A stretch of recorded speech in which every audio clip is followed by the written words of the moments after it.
masih kecil mengajak mereka pada kebenaran yang sejati Allah. Maaf saja, Cina kan jauh dari Mekah. Bagaimana akan langsung beriman? Orang jauh. Dia bisa mengatakan, Tuhan, Allah, saya jauh dari Mekah. Mengapa engkau memaksakan aku masuk Islam? Itu bisa mengatakan itu.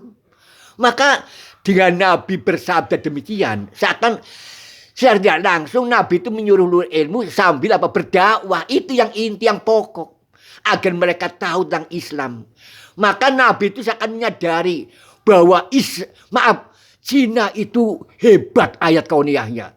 Hanya satu sisi lemahnya apa? Ayat kitabiah. Mereka belum tahu siapakah Allah, siapakah Muhammad, apakah itu Al-Quran, apakah itu Al-Hadis, belum tahu. Maka tugas kalian yang sebagai tabligh, mubaligh, berdakwah di sana, tunjukkan bahwa Islam itu ya'lu alaih, Islam itu tinggi dari segala yang tinggi itu. Nah inilah. Jadi kita terkadang suka merendahkan Cina, tapi kita terkadang goblok. Kita terkadang kurang terima kasih. Ini salah. Maka Nabi seakan Nabi itu dengan mengatakan hadis demikian, bahwa carilah engkau ilmu walau sampai ke Cina.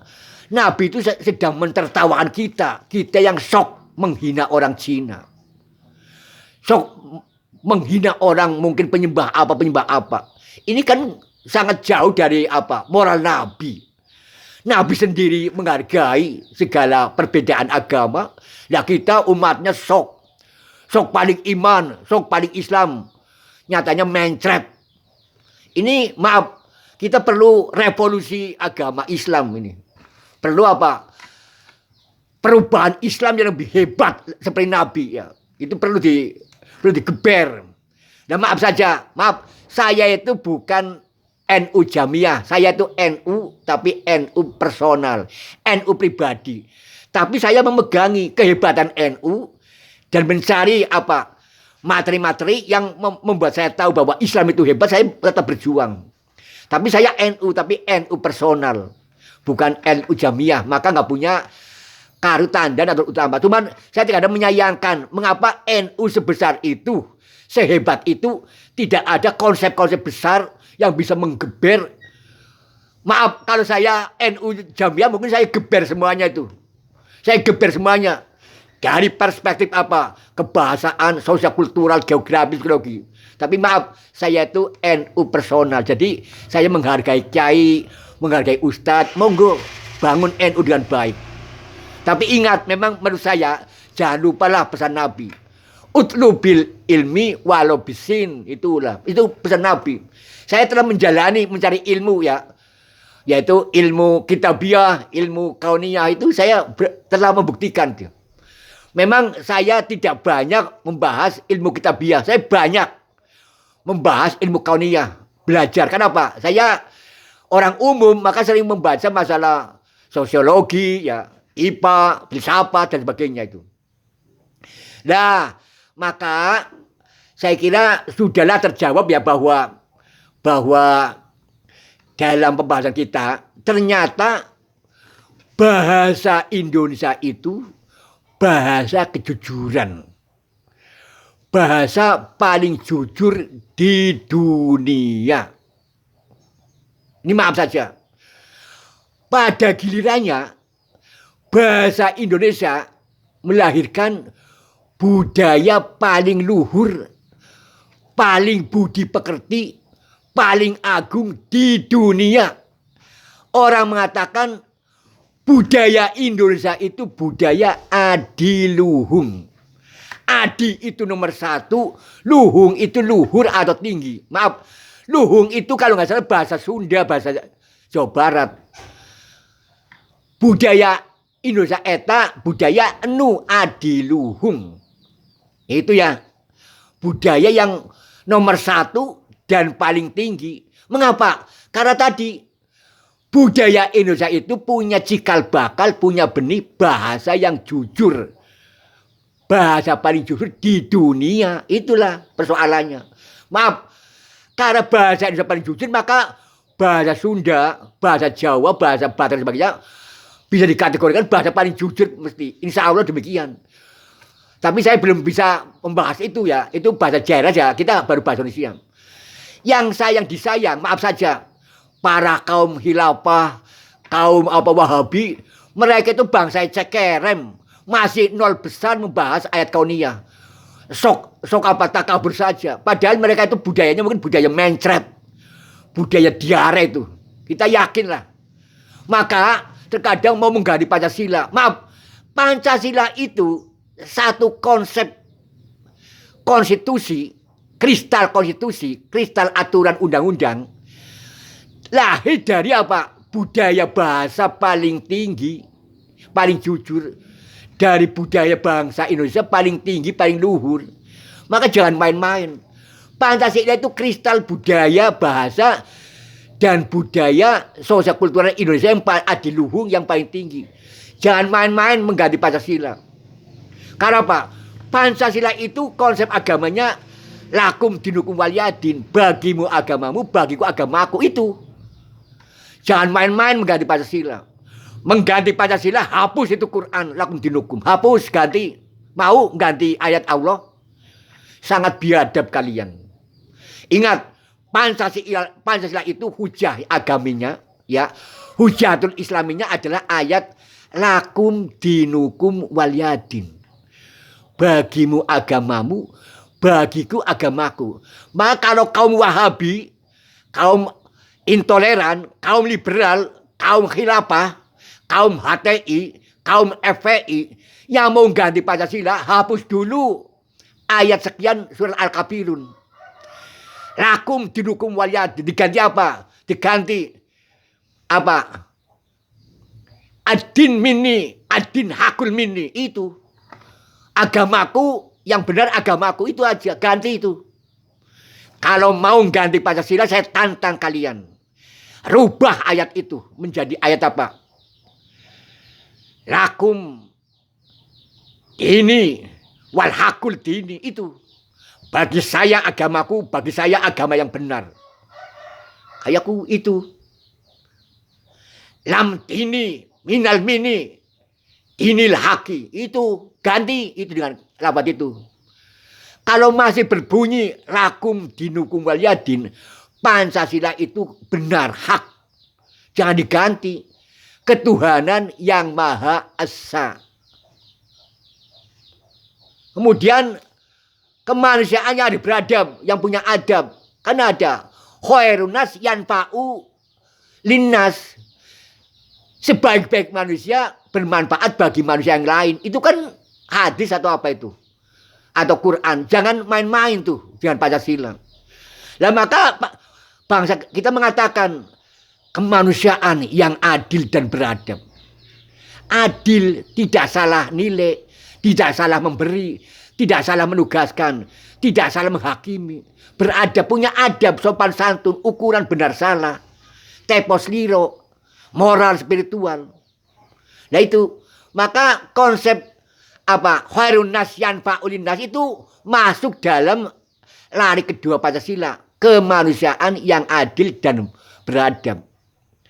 Yang ketiga, persatuan Indonesia. Itu kan ada yang apa? Jangan pecah belah. Lata paroku jangan pecah belah mungkin ya. Konsepnya ya. Kita jangan pecah belah. Itu jangan. Allah mengatakan lata paroku jangan pecah belah lah. Kita harus bersatu. Itu kan ada Al-Quran.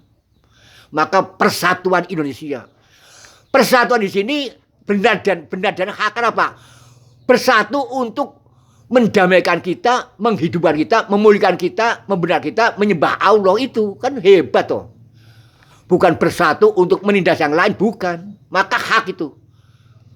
Ya, jadi saya ulangi bahwa Pancasila itu pun lahir dari budaya Indonesia yang sangat adiluhung. Jangan main-main tuh. Saya kira pembahasan saya tentang bahasa Indonesia, bahasa kejujuran, bahasa Indonesia, bahasa paling jujur di dunia, budaya Indonesia, budaya paling tinggi, paling adiluhung di dunia. Saya kira sampai di sini.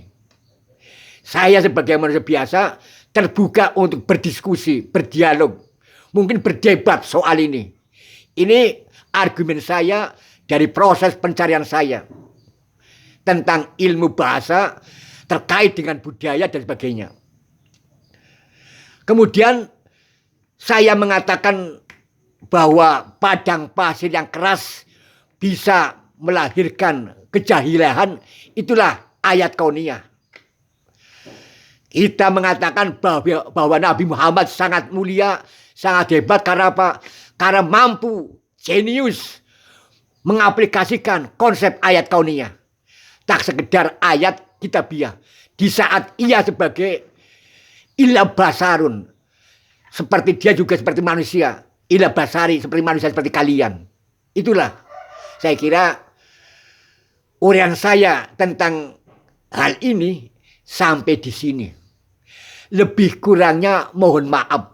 Barangkali ada mungkin makom kiai, ustadz, santri, atau habaib dan sebagainya yang tersinggung, atau bangsa Arab tersinggung. Tidak.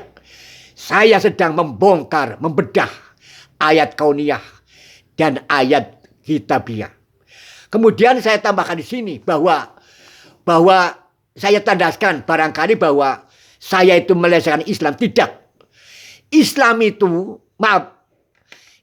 itu hakul benar secara konseptual, bukan secara lugawi. Ingat ini.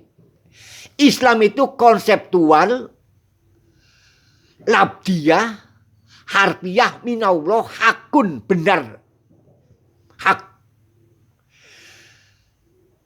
Jadi saya ulangi ya bahwa Islam itu benar secara konseptual. Ingat ya. Jadi Islam itu benar secara konseptual dan secara hakikat, syariat, tarikat, makrifat. Itu Islam. Saya ulangi bahwa agama Islam itu agama yang benar secara konseptual, secara harfiah, labdiyah, syariat, tarikat, makrifat, dan hakikat, kitabiah, wal kauniyah. Itu Islam. Tapi bahasa Arab, atau Inggris, atau Sunda, atau Indonesia, atau Amerika, atau Jerman, atau Cina, atau Bada,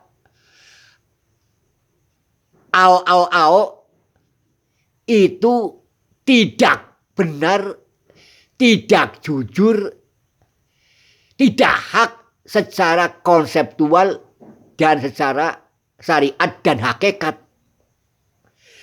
Tapi hanya benar secara kultural atau budaya. Saya ulangi, Islam itu benar konseptual, benar syariat, tarikat, makrifat, hakikat. Tapi bahasa itu, baik bahasa Arab, bahasa Indonesia, bahasa Inggris, bahasa Jerman, bahasa Cina, itu benar secara budaya. Bukan secara konseptual, syariat, tarikat, makrifat, dan hakikat. Maka benarnya bahasa Indonesia di sini tidak harus menjadi dengan bahasa Indonesia benar maka nggak usah beragama Islam. Jangan.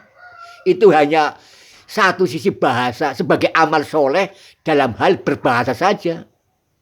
Jadi saya ulangi bahwa bahasa apapun benar secara budaya, bukan secara akidah akhlak atau secara tauhidiyah, bukan. Itulah ya. Jadi saya ulangi, kalau Islam itu benar secara konseptual, syariat, tarikat, hakikat, makrifat, tapi kalau bahasa itu hanya benar secara budaya. Apa itu budaya? Budaya adalah segala sesuatu yang dibuat oleh manusia untuk mencukupi kebutuhan hidupnya. Misalnya apa? Misalnya ideologi atau paham. Manusia kan punya paham, punya ideologi, paham Kristen, paham Islam, paham apa. Maka gawe apa? Konsep budaya untuk apa? Mewadahi budaya paham itu.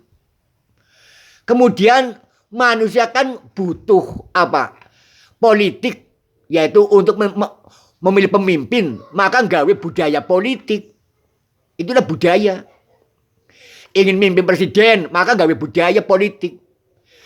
Manusia kan butuh makan dan minum, maka gawe budaya ekonomi, politik ekonomi. Misalnya budaya pertanian, budaya industri, budaya dagang, itu kan budaya.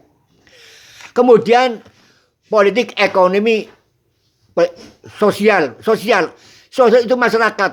Manusia kan butuh hidup bareng, gotong royong, bersatu sesuai aturan. Dan maka gawe budaya masyarakat.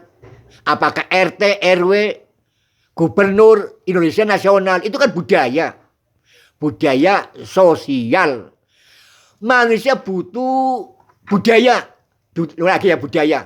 Nah tadi budaya kan luas, bisa mencakup macam-macam. Teknologi, politik, ekonomi, apa saja. Budaya itu super luas.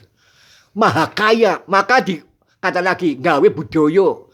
Budaya tari, budaya bahasa, budaya pakaian, budaya teknologi, budaya perairan, budaya penerbangan, budaya sekolah, budaya hitung, budaya politik, budaya hubungan manusia, budaya negara, budaya RT, budaya desa, budaya kota, budaya apa. Gawe budaya. Tanpa gawe budaya, manusia hanya diam, terpaku. Bro, on UAUU nggak bisa ada aktivitas. Karena apa? Mau apa? Nggak punya konsep. Nggak punya konsep dasar budaya. Kemudian yang terakhir, manusia butuh pertahanan dan keamanan. Ya tadi, untuk melindungi diri, masyarakat, negara, bangsa, maka gawe pertahanan. Apakah hansip, tentara, polisi, dan lain-lain itu bukan budaya pertahanan. Kemudian keamanan, manusia kan butuh kondisi yang aman, kondusif untuk pembangunan. Apa caranya misalnya keamanan yang merata, keamanan lingkungan, keamanan yang gotong royong tingkat RT. Nah itu, saya ulangi bahwa manusia, maka ada mengatakan manusia adalah makhluk budaya. The man is apa? Zone kultural, itu ya. Zone kultural, makhluk budaya. Dan manusia adalah zone politikus. Zone politikal, makhluk politik. Itu ya, zone politikon, zone kultural. Jadi gitulah. Jadi budaya itu segala sesuatu yang dibuat oleh manusia. Tapi ingat, maaf ya. Islam itu bukan budaya. Karena apa? Wahyu Allah, wahyu langit. Budaya itu segala yang di bumi. Maka kita harus membedakan antara ideologi Islam dengan ideologi yang lain. Karena apa? Islam itu bukan budaya. Karena Islam itu buatan wahyu Allah. Itu ingat. Cuman wahyu Allah kan harus dibumikan. Difirmankan pada manusia. Maka Islam juga harus masuk budaya. Ranah budaya. Kalau nggak masuk budaya, Islam nggak akan berkembang. Nggak akan maju. Jadi kita harus menyadarilah. Maka untuk menyebarkan Islam, Allah mah hebat. Mengambil manusia Muhammad. Untuk apa? Menyebarkan. Satu manusia mewakili makhluk kebumian. Diambil, diangkat sebagai Rasul. Untuk menyebarkan Islam. Agar konsep Islam yang hebat dari Allah. Yang hak. Inna dina indallahil Islam. Agama yang disini Allah adalah Islam. Agama yang benar. Agar agama ini membumi di kehidupan. Manusia mengambil satu makhluk. Contoh yang sempurna Muhammad. Untuk menyebarkan Islam. Jadi ingat. Pada titik ini ada gambaran. Allah pun terpaksa harus bersinggungan dengan budaya. Mematuhi aturan konsep budaya. Allah tuh hebat itu. Tapi mematuhi. Apalagi kita yang esekerem. Gak mati budaya. Ini lucu. Goblok, mencret, diare. Allah yang maha agung, maha akbar, maha suci, kudus. Allahul Kudus. Memasuki zona budaya. Untuk tersebarnya agama yang paling benar, Islam. Lewat apa? Lewat mengambil satu wakil manusia di bumi ini. Nabiullah Muhammad. Rasulullah Muhammad. Laqad ja'akum biar sudah uswatun hasanah kan itu ya. Itu kan ya. Sungguh benar-benar pada diri baik kalian dan ada apa? Teladan yang baik. Ingat ya, jadi saya ulangi bahwa Islam itu bukan budaya, tapi apa? Firman Allah, agama Allah. Tapi untuk disebarkan di muka bumi, Islam harus melewati zona budaya yang apa? Yang ada di bumi. Kemudian apalagi? Kemudian maka Nabi Muhammad pun harus membudaya. Tapi ingat, membudaya boleh tapi jangan musyrik, jangan kafir, itu syaratannya. Jangan membudaya jadi kafir, itu salah. Maka Nabi pun membudaya tapi tetap Islam, tetap iman, tetap ihsan, tidak kafir itu. Ingat, dalam membudaya jangan sampai kafir, itu syaratannya. Kemudian lagi mungkin ada dari pemirsa bertanya, nah, mengapa kok manusia itu hebat?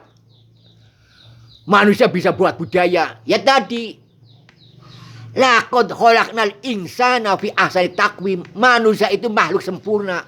Sempurna akalnya, sempurna hatinya, sempurna lisannya, sempurna perbuatannya.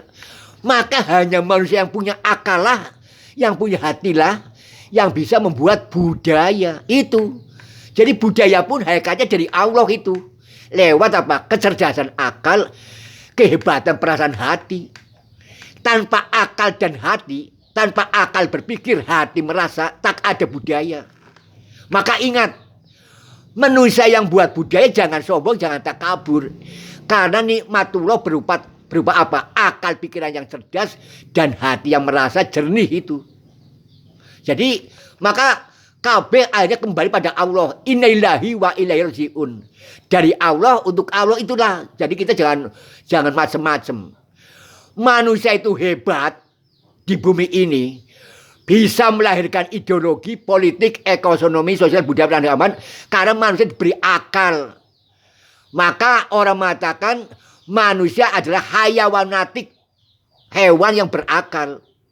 Kalau nggak pakai akal jadi binatang. Agar jadi manusia yang sejati harus pakai akal. Itu kan gitu ya. Itu jadi saya ulangi bahwa budaya buatan manusia karena punya akal dan hati. Maka lagi ini saya lebih mendalam. Karena manusia itu punya akal dan hati, melebihi malaikat dan melebihi jin iblis, maka Gusti Allah berdebat dengan malaikat dan iblis demi mencipta Adam manusia. Karena apa? Gusti Allah itu ingin buktikan kehebatan ilmunya, kehebatan teknologinya, kehebatan kalamnya, kehebatan penanya, kehebatan basarinya, kehebatan apanya, samiunnya, kehebatan wujudnya, kehebatan sifatnya, kehebatan datnya itu lewat apa? Lewat manusia. Maka Allah rela berdebat itu. Berdebat dengan iblis, berdebat dengan malaikat di alam surga sana. Hanya karena membuat manusia Adam. Ingat, kalau manusia Adam itu hanya sekedar membuat keonaran, nggak usah buat manusia. Tapi manusia itu hebat tadi, bisa membuat budaya. Maka menurut pencarian saya tentang kebenaran, bahwa manusia itu karya cipta terbesar dari Allah. Itu dalam buku saya ya, pembedahan yaitu apa? Surat Al-Fatihah. Karya cipta terbesar manusia, maaf Allah, adalah manusia. Nah, makanya Nabi yang terakhir Muhammad kan sudah selesai itu, sudah selesai. Karya terbesarnya sudah selesai, sudah lengkap. Maka Nabi Muhammad terakhir itu. Jadi saya ulangi bahwa karya cipta Allah yang paling agung, terbesar, tak ada tandingannya adalah manusia. Maka manusia, maaf ya, sebelum lahir saja masih dalam ide, dalam pemikiran, dalam ilahi ke Allah itu sudah diberi nama apa? Khalifah. Inni ja'ilun fil ardi khalifah. Sungguh saya akan menciptakan di bumi pemimpin. Nah itu khalifah. Syarat pemimpin harus punya akal, punya hati. Kalau nggak punya akal nggak bisa. Maaf, iblis dan malaikat itu menurut saya nggak punya akal itu, nggak punya akal. Punyanya entah apa ya, walau alam lah, Allah yang tahu. Walau alam bil muradilah. Jadi menurut saya bahwa iblis dan malaikat itu nggak punya akal, maka nggak bisa berbudaya. Maka telah adanya iblis dan malaikat tidak cukup telah menyempurnakan Allah sebagai Maha Pencipta. Maka Allah harus mencipta makhluk baru lain yang di atas mereka, yang berbentuk manusia Adam. Nah yang menarik, maka manusia itu oleh Allah dihargai itu. Maaf, Allah yang maha besar menghargai manusia itu dengan mengatakan bil ardi khalifah, pemimpin. Bukan gini, bil ardi nas, bukan. Ini jailung bil ardi nas, bukan. Kalau nas itu ammah, tidak spesifik, tidak hebat, umum, tapi langsung bil ardi khalifah. Khalifah itu ya berpikir, ya berakal, ya berhati, ya manusia, bukan binatang. Bukan ini bil ardi hayawan, bukan. Bukan ada tumbuhan bil ardi nabati atau sajarot, bukan. Jadi manusia itu sebelum jadi pun, sebelum jadi gen, sperma dan sebagainya, dalam konsep ide, alam ide sudah dihargai oleh Allah yang maha harga, yang maha tinggi, maha akbar. Apa? Khalifah. Cuman sayang, terkadang pangkat kata khalifah jarang dimaknai oleh orang Islam di dunia. Kalau saya geber ini semua orang dunia itu saya geber. Ayo kembali pada konsep Quran. Kata khalifah itu luar biasa. Tapi maaf, maka omongan saya itu belum ada di bumi manapun. Yakin itu. Karena apa? Saya mengkaji dengan teori filsafat, agama macam-macam. Teori kauniyah, teori kitabiah. Maka saya bisa mengatakan begini karena saya itu pengembara ilmu lah. Tapi saya mengakui saya hanya perongsok ilmu, tukang pulung ilmu. Tapi saya menemukan sesuatu yang terkadang luar biasa. Saya ulangi bahwa Adam belum dicipta sudah diberi nama khalifah. Kalau mengatakan maaf saja ya. Kalau Allah mengatakan ini jailung fil adil Adam. Adam pun punya sisi lemah. Adam itu siapa? Masih kabur. Bisa menyimpan buruk, bisa menyimpan fana, bisa menyimpan tidak abadi. Kan itu ya, kalau kata Adam. Kalau ini kata sifat darajat yaitu khalifah. Pangkat. Ini hebat ini. Pilihan katanya Allah itu hebat. Tidak mau ini apa? Fil ardi khalifah. Fil ardi nas, fil ardi sajarot, fil ardi hayawan, bukan, tapi khalifah, pemimpin. Sampai ada yang mengatakan, Nabi mengatakan bahwa paling tidak memimpin dirinya sendiri. Ya, khalifah fin nafsi, memimpin diri sendiri itu. Tapi sayang disayang, makna khalifah jarang dipahami oleh orang awam sampai orang alim ulama. Jarang dipahami oleh orang grassroots akar rumput, orang elit sampai kaum politik elit. Jarang dipahami oleh rakyat jelata sampai presiden. Sing akibatnya bangsa Indonesia itu amburadul. Amburadul secara sosiologi, politik, maka banyak orang hoak, banyak demo yang mencret, banyak perang isu hujah yang tolol, bodoh. Karena tadi jarang, gambaran sosiokultural Indonesia saat ini tuh amburadul, mencret beol, diare. Kenapa? Tidak paham ayat ini. Khalifah itu luar biasa. Pemimpin. Contoh yang gampang nih, yang gampang. Saya memimpin diri sendiri. Saya bisa memimpin jari. Jari ini saya pimpin. Kalau saya ginikan, Anda tersinggung. Kalau saya gini kan Anda marah. Ini namanya dari aspek tangan saja. Saya disuruh memimpin tangan. Khalifah. Pak Pilyadi ya, pemimpin dalam tangan itu. Ya. Lagi saya disuruh mimpin oleh Tuhan, saya disuruh mimpin sumur. Kalau hidung saya ciumkan pada hidung, maaf, wanita nakal, saya kena hukum. Kalau hidung saya gunakan untuk mencium istri menteri, saya dibunuh mungkin. Ingat, saya disuruh mimpin hidung. Ingat lagi, lisan. Saya disuruh jadi khalifah filisanid di bibir. Kalau bibir saya mengatakan surut, anjing, babi, saya bukan Islam yang karimah. La Islam karimah, bukan Islam yang mulia. Tapi Islam kadibah, Islam jahilan. Ini, saya disuruh memimpin bibir, apalagi gigi, mulut yang luas. Kalau saya korupsi, kalau saya mencuri, saya berada apa? Makan barang yang haram. Terancam api neraka. Itu mulut.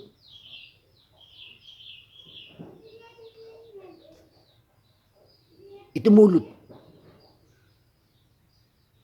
Kemudian ini mulut, bisa halal haram di mulut ini. Bisa Islam jahilah, Islam kadibah. Mata. Saya disuruh mimpin mata. Di Jalan Tamrin ada demo 212. Ada yang tangannya ke atas, bakar ban, menjelekan Jokowi, menjelekan ini itu. Itu mulut yang brengsek. Tak tahu moral, tak tahu akhlak. Nah, mata saya harus menilai. Itu akhlak terpuji apa akhlak buruk, akhlak busuk. Kalau akhlak terpuji, tirulah. Kalau akhlak busuk, jangan ditiru. Sekalipun mereka itu berjubah putih, bersorban panjang, bertasbih sebesar buah kelapa, jangan ditiru. Karena dari penglihatan saya, itu bukan akhlak terpuji. Maka saya disuruh jadi khalifah mata. Khalifatul fil ain. Pemimpin pada mata. Maka dalam bahasa Jawa, maka saya katakan bahasa Jawa itu budaya tinggi. Ono deleng, ojo dideleng. Ini budayanya. Ono deleng, ojo dideleng. Apa artinya? Ada penglihatan, ada yang tampak. Tapi jangan dilihat dan masuk ke hati, jangan. Ini bahasa Jawa. Budaya Jawa, orang tua kita dulu mengatakan, ada deleng, ojo dideleng. Ada yang tampak, ada yang dilihat, jangan dilihat. Jadi kita melihat tapi tak melihat. Itulah pada hal-hal yang buruk, hal busuk. Tapi yang salah, 212 menyebarkan contoh-contoh yang brengsek, nakal, ditiru oleh mata-mata yang blow on, bodoh, yang tak mendapat hidayah. Ini salahnya. Maka bangsa Indonesia itu bangsa amburadul, sekarang itu bangsa amburadul. Perlu saya pidato di atas mereka itu. Merevolusi budaya Indonesia. Perlu saya budaya, tapi sayang, saya itu orang kecil. Nggak ada tempat untuk menggeber mereka. Mereka yang kaum ulama, mereka yang elit lah yang bertanggung jawab. Saya nggak bertanggung jawab. Saya bukan pemimpin, saya bukan ulama, maka saya nggak bertanggung jawab. Saya hanya lewat YouTube saja mencoba menyampaikan persoalan yang sangat mendasar, yang sangat filosofis. Kemudian lagi, telinga. Ya.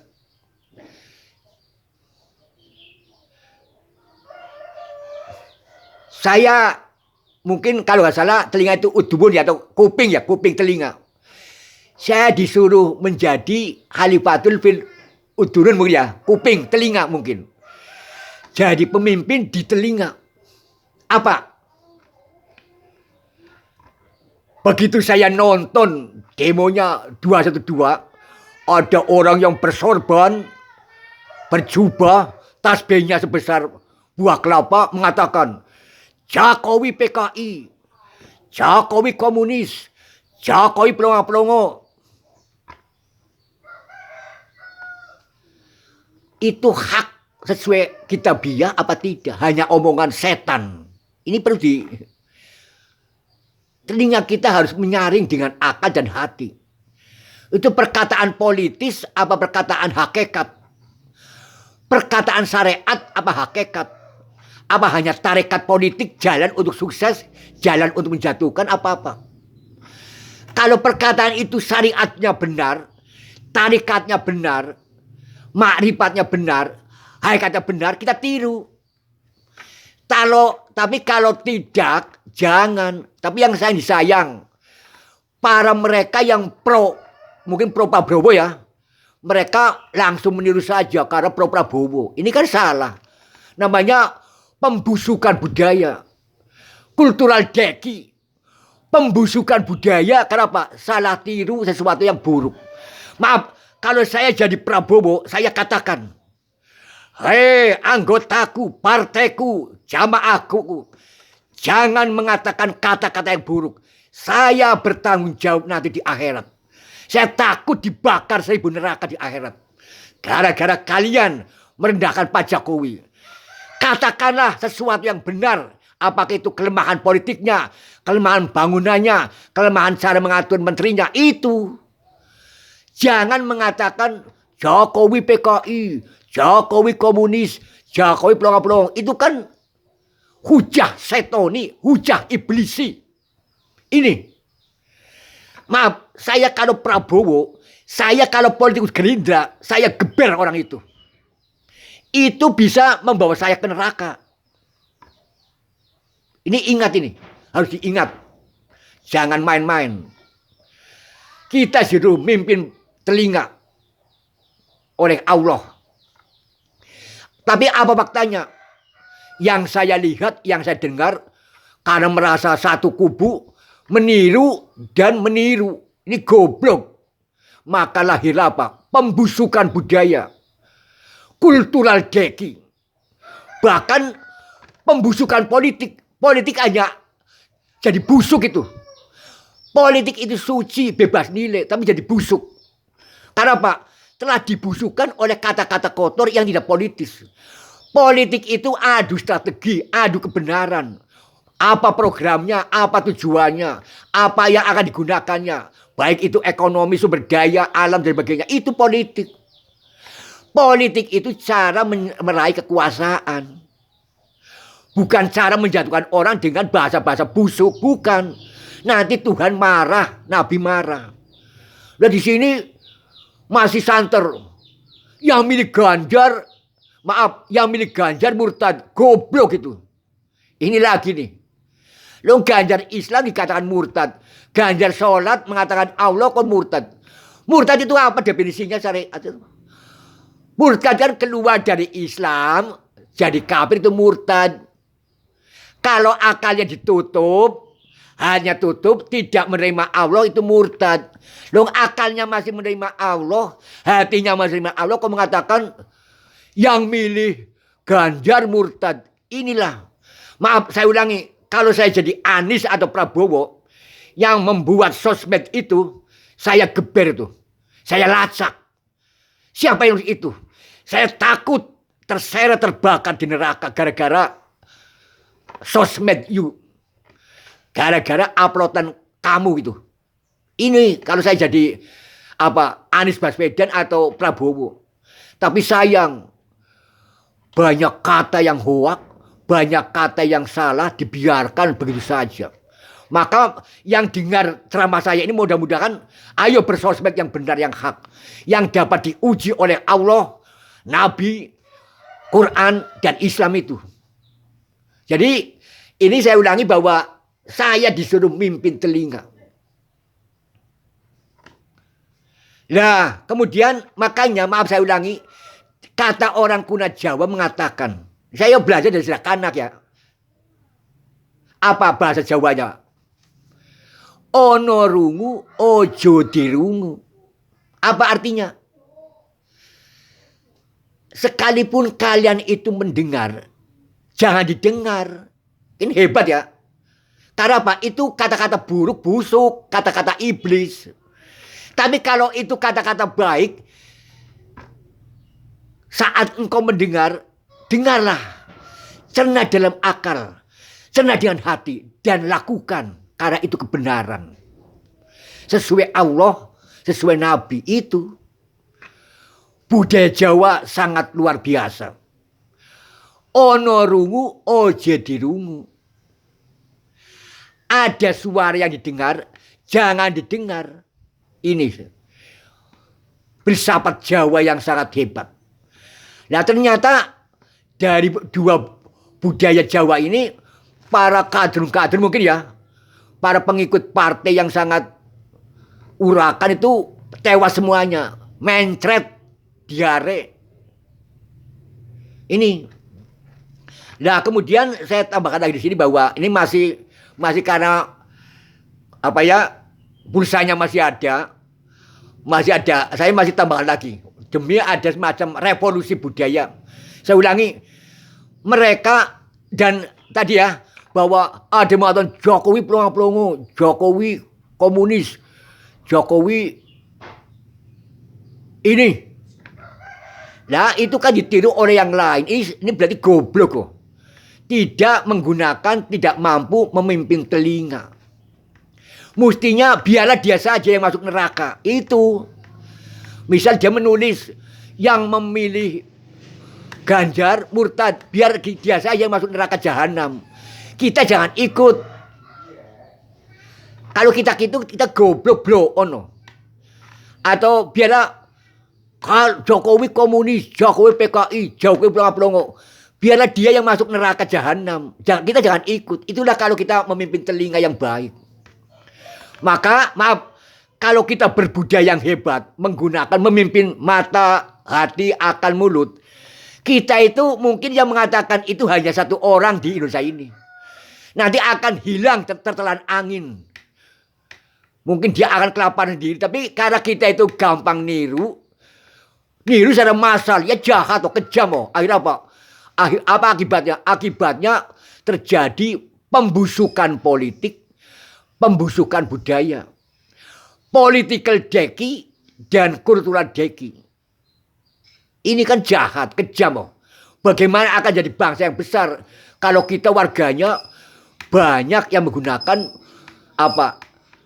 Political deki approach, pendekatan budaya busuk, pendekatan politik busuk, atau kultural deki approach, pendekatan budaya busuk. Bagaimana akan maju? Maka tolonglah, Jakarta itu sentra budaya, teladan budaya nomor satu itu Jakarta. Janganlah Jakarta menampakkan jahiliyah, goblok, mencer, jangan. Cerdaslah Jakarta itu. Maka orang yang tinggal di Jakarta itu, menurut saya, dari kelas grassroots-nya sampai kalangan elit politik, dari kelas awamnya sampai kalangan ulama, dari kalangan rakyat awam sampai presiden, itu harus melaksanakan konsep budaya yang luhur. Baik bahasanya, perkataannya itu tolonglah. Karena apa?